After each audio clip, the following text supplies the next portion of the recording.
A long time ago, longer now than it seems, in a place that perhaps you have seen in your dreams, Ernest Cline wrote a book that a lot of people hated. It was called Ready Player One, and, there are people that liked it, but, oh my god, the negativity outweigh the positivity, at least on the internet, for this book. And what was weird about this book was that it was announced there was going to be a movie about it, and it's like, whoa, but how could there be a movie about this? It's nothing but pop culture references, and it's, like from a billion different studios. No one can make this. But then stepped in this relative newcomer, independent filmmaker. You may not have heard of him. His name is Steven Spielberg. I know it's a little bit crazy, but this guy, Steven Spielberg, was like, "Hey, I'm gonna make the movie." Then the internet just got divided, and civil wars happened, and a lot of people died, and we lost a lot of brave men in the Ready Player One wars. But but I liked it. I don't know what other people think. I know it's certified fresh, but I don't know for like specifics what other people thought of it quite yet, and because I'm not going to look at other reviews until I'm done with mine here. But for what it's worth, I really liked it. Steven Spielberg knocks it out of the park again, proving that he can take bad source material and turn it into something good, right? As if Jaws wasn't enough proof, guys. As if, no, I am not going to go down the rabbit hole of calling Jurassic Park a bad book, but it's a bit of a boring book, just to be honest with you.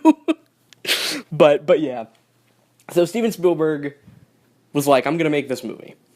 And then he made the movie, and it's really good. And, if you were skeptical about it, that's understandable. That is completely understandable that you would be skeptical about this movie. But just believe me, it works. It's got a lot of heart to it. It's funny. It's got amazing visuals. And I don't really usually say that because I'm, mostly against CG use in films. But for a movie like this had to be CG. You couldn't do this stuff practically for the most part. So I'm totally fine with it. But yeah, the visuals are great. The acting's really good. It's just all around a really good bag. Steven Spielberg, as if he needs to prove himself, right? So that's my non-spoiler. That's my non-spoiler part of the video.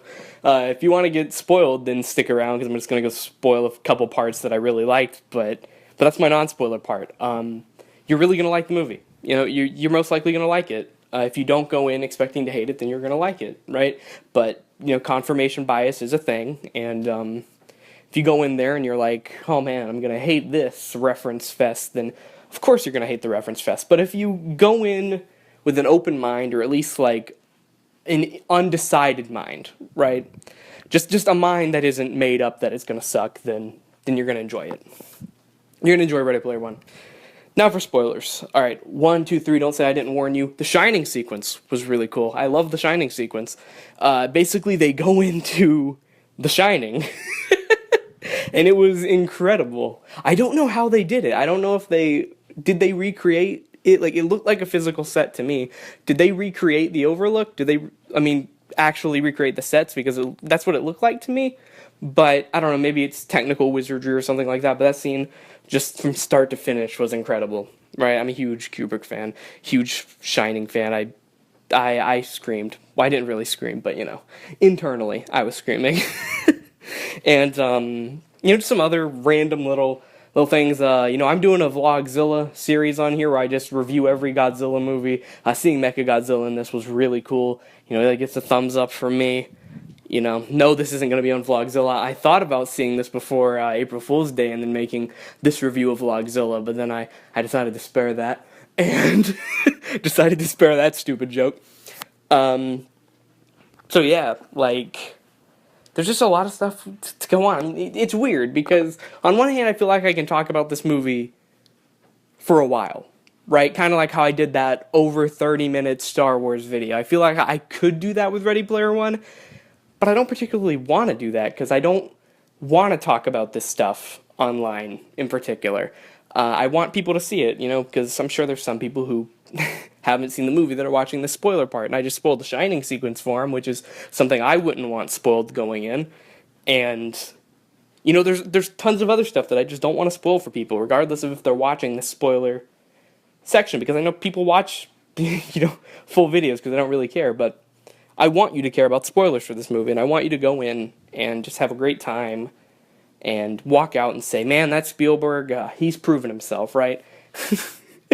I really like pretending that Steven Spielberg is like an underground director. That's one of my favorite pastimes, just pretending Steven Spielberg isn't Steven Spielberg. That's really fun. You should try it. But but yeah, I mean, just go see it. Maybe later I'll do a full spoiler review where I just rant about stuff like my Star Wars video. But for now, it's niche and nice, guys. Movie's not particularly niche. It tackles some niche things, which is, it's fitting. But Star Wars wasn't niche, so I don't, whatever. It's not my channel's name, semantics. This movie's nice. This is good. You're really gonna like it. That's Ready Player One.